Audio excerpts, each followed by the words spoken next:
લોકશાહીની જયંતિગીરી ગૌસ્વામી આપણે નિહાળી રહ્યા છીએ ખોડિયારમાંનું મંદિર હાઈવે રોડ કોડીના રસ્તે આવેલું છે અને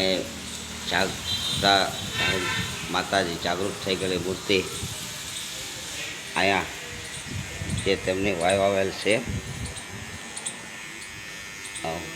માતાજીનો ઇતિહાસ બોલે છે કે માતાજીના જે પગથિયા આ માતાજીનો વાય છે. વાયને માતાજી પ્રગટ થઈ ગયેલા છે. તો જેમના ભગત છે આપણે ભગતની મુલાકાત લઈએ.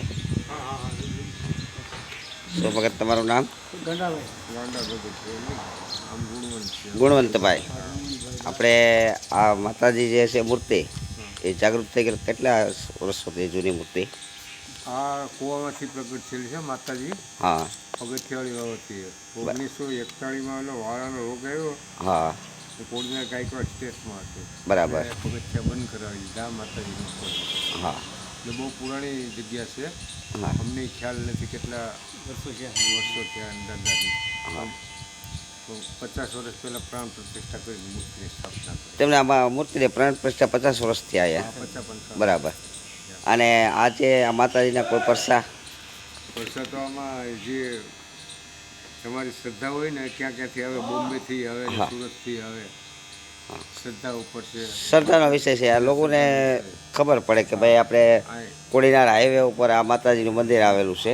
ખૂબ માણસો આવે. હા, ખૂબ માણસો યાત્રાઓ આવે છે અને માનતા હોય આવે છે ને. માનતા ખૂબ આવે. હા, જે આ શ્રદ્ધા વિશે માતાજીના આપણે દર્શન નિહાળ્યા છે.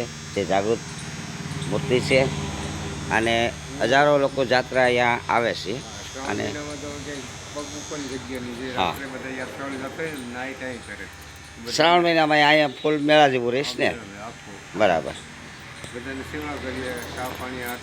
ચા પાણી જે કાંઈ આપણે ટાઈમ ભોજનની ચાલુ છે ને. હા, તો આપણે અહીંયા સાધુ સંતોને અને કોઈ યાત્રાઓ આવે તો તેમને લોકો શ્રાવણ મહિનામાં પ્રસાદ રૂપે જમાડે છે અને ચા પાણીની વ્યવસ્થા છે. બરાબર. હા, બરાબર. એવું છે. સરસ. તો જગ્યા વિશાળ જગ્યા છે. લોકશાહી ન્યૂઝ જયંતિગીરી ગૌસ્વામી.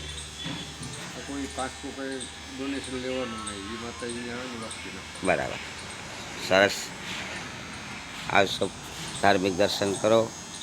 આપ દર્શન કરી નિહાળી લો. ભગવાન ખોડિયાર માતાજી કૃપાથી હાઈવે રોડ કોડીનારથી ઉના હાઈવે રોડ ઉપર આ મંદિરો આવેલું છે. Jayantigiri Keshavgiri L news.